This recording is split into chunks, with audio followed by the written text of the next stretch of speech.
네, 오늘은 로마서 12장 말씀으로 본문을 보도록 하겠습니다. 한국 사회에는 이전의 공동체 중심 사회에서 개인 중심 사회로 변화하고 있다는 것을 많이들 인지하고 계실 것입니다.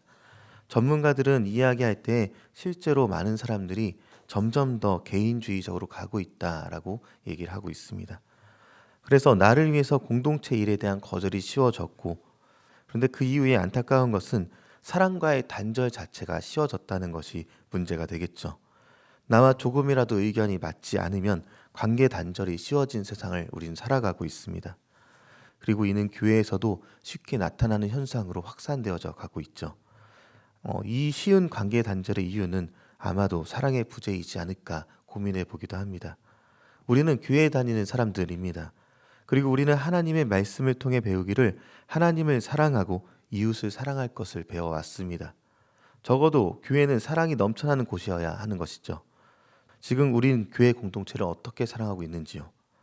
예수 믿는 사람으로서 교회라는 공동체로 모여서 우리의 공동체가 얼마나 우리에게 유의미합니까? 교회 내 인간관계로 어려워하다가 혹은 사랑 없음을 보면서 교회를 떠나는 많은 그리스도인들을 보게 됩니다. 우리 교회는 없겠지만 사랑 없는 모습에 실망스러워하는 사람들이 많다는 것이죠. 그런 분들을 보면서 여러분들은 어떤 마음이 드십니까?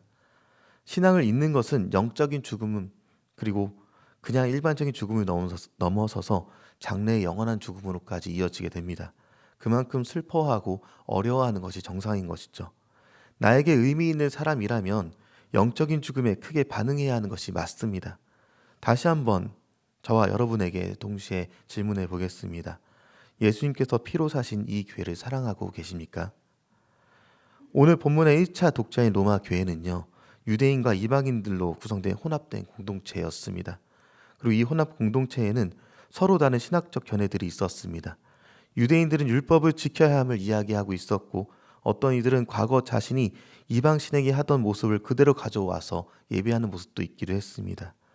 로마서의 1차적인 수신자들이 살았던 이 당시의 로마에는요, 사도들에 의해서 직접 세워진 교회가 아니었기 때문에 단지 전쟁포로 또는 상업 등의 이유로 로마에 머물게 된 유대인들과 로마인들을 비롯한 그 다른 민족들 중에서 그리스도인을 믿게 된 성도들이 모여서 자체적으로 교회를 이루어 신앙생활을 하고 있었던 것이죠. 이 도시는 매우 부유했고 세계적인 외교와 무역의 중심지였기 때문에 상인들의 출입이 끊이지 않았던 모습을 갖고 있었습니다. 그래서 여러 종족들이 모여 살고 있었던 것이죠. 그 많은 종족들 가운데 유대인들이 상당한 세력을 형성하고 있었기도 했고 다른 종족들과 종종 마찰을 일으키기도 했습니다. 교회 내에는 많은 방백들이 있었고 그들은 서로 자기 주장을 했습니다. 각자의 방식으로 각자가 이해한 대로 하나님을 섬기던 사람들이 예수님을 구주로 고백하고 교회 공동체 안으로 들어오게 되었습니다. 어떤 이들은 유대인들이고 어떤 이들은 로마에 살고 있는 각 다른 민족들입니다. 행동 양식이 다르고 각자가 가진 신앙의 행위도 달랐습니다. 그리고 이는 구원에 대한 이해조차 달라지게 됐죠. 사도들로부터 시작된 교회가 아니었기 때문에 제대로 된 교리가 세워지기는 어려웠을 것입니다. 그래서 바울은 로마서를 기록하여 믿음으로 구원을 얻게 됨을 기록하고 있는 것이 각자의 방법이 아닌 하나님의 방법이다라고 이야기하고 있는 것이었습니다. 이 공동체에는 자기 주장은 있었지만 서로를 향한 사랑은 없었던 것 같습니다. 오늘 본문은 명확히 말합니다. 10절과 11절 말씀 같이 읽겠습니다. 시작. 형제를 사랑하여 서로 우애하고 존경하기를 서로 먼저 하며 부지런하여 게으르지 말고 열심을 품고 주를 섬기라. 아멘. 서로 우애하고 존경하기를 서로 먼저 하며 부지런해서 게으르지 말고 열심히 주를 섬기라 말합니다. 우리는 한 몸 된 지체이기 때문에 어려움도 즐거운 일도 함께 사랑하며 살아가야 한다는 것이죠. 이어서 4절과 5절도 읽어보도록 하겠습니다. 우리가 한 몸에 많은 지체를 가졌으나 모든 지체가 같은 기능을 가진 것이 아니니 이와 같이 우리 많은 사람이 그리스도 안에서 한 몸이 되어 서로 지체가 되었느니라. 네, 한 몸은 서로를 무시할 수가 없습니다. 한 몸이기 때문에 서로의 허물을 덮을 수밖에 없는 것이죠. 당연하죠. 내 손가락에 생긴 것이 마음에 안 든다고 떼놓고 갈 수가 없는 것입니다. 그래도 내 손가락이고 안 이뻐도 아프면 안 되는 것이죠. 구약의 여호수아서를 보면요, 여리고성 전투에서 하나님의 방법으로 승리한 이스라엘이 아이성 전투에서 대패하는 장면이 나오게 됩니다. 그리고 그 이유에 대해서 아간의 범죄다라고 성경은 명확하게 얘기를 하고 있죠. 한 사람의 죄가 왜 전체에게 영향을 끼치게 됐을까요? 이는 우리를 한 몸으로 불러주신 것을 기억하라는 것입니다. 우리는 서로 다른 사람들을 예수님께서 불러주셔서 교회 공동체로 삼아 주셨습니다. 예수님을 머리로 한 몸 된 지체를 이루게 된 것입니다. 내부적인 문제를 가지고 있었던 로마 교회는요, 대외적인 문제도 갖고 있었습니다. 내부적으로 가진 문제가 제대로 된 구원론이 확립되지 않아서 또 서로 사랑하지 않음이 문제였다면, 대외적으로는 로마 교회는 정부의 세속 권력에 대한 순종 문제를 갖고 있었고, 하나님 나라의 시민으로서 이 땅에서 어떤 삶을 살아야 할 것에 대한 심한 갈등들을 겪고 있었습니다. 그래서 바울은 로마의 그리스도인인 공동체가 하나님께 대해서 교회와 사회 그리고 국가에 대해서 마땅히 가져야 할 윤리적 의무들을 설명해 내면서 성도가 이 땅에 사는 동안 필연적으로 갖게 되는 각자의 삶의 현장 속에서도 성실해야 한다. 그리고 그런 삶의 자세를 구체적으로 말을 하고 있는 것입니다. 우리 삶에 분명히 어려움이 오게 됩니다. 신앙생활을 위협하는 이들은 이전보다 더 혹독하고 더 교묘하게 우리를 공격해 오게 될 것입니다.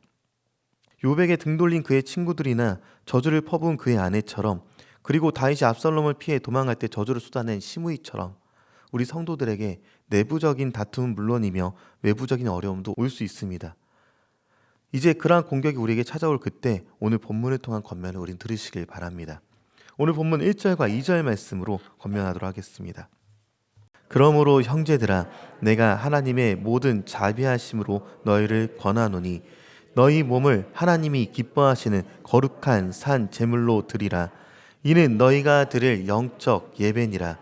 너희는 이 세대를 본받지 말고 오직 마음을 새롭게 함으로 변화를 받아 하나님의 선하시고 기뻐하시고 온전하신 뜻이 무엇인지 분별하도록 하라. 아멘. 내부적으로 결속하고 서로 사랑하면서 우리의 몸을 하나님이 기뻐하시는 거룩한 산 제물로 드려야만 합니다. 삶의 예배를 드림은요, 우리의 의식적 행위에 국한되는 것이 아닌 이를 넘어서서 하나님을 사랑하고 이웃을 사랑하는 이 모습 자체가 거룩한 산 제물이 되는 것입니다. 이 어려움 많은 시대에, 관계 단절이 쉬운 이 시대에 우리가 할 수 있는 일이 무엇이 있겠습니까? 오늘 본문 말씀대로 서로 사랑해야 합니다. 나를 사랑하는 자가 남을 사랑할 수가 있는 것이죠. 그리고 함께 우리에게 찾아오는 어려움을 넘어서는 것입니다. 그리고 마지막으로 12절에 우리에게 권면하는 내용이 있습니다. 소망 중에 즐거워하며 환난 중에 참으며 기도에 항상 힘쓰며. 아멘. 상황이 어렵고 힘들게 찾아올 것입니다. 그러나 소망을 가지고 즐거워하며 우리에게 닥쳐오는 환난 가운데서 서로를 참아내고 함께 기도에 힘써야 할 것입니다. 지금을 살아내는 힘은요, 우리가 예수님을 머리로 하여 결속하게 있게 될 때, 함께 있을 때 나타나는 것을 기억해야 할 것이고요.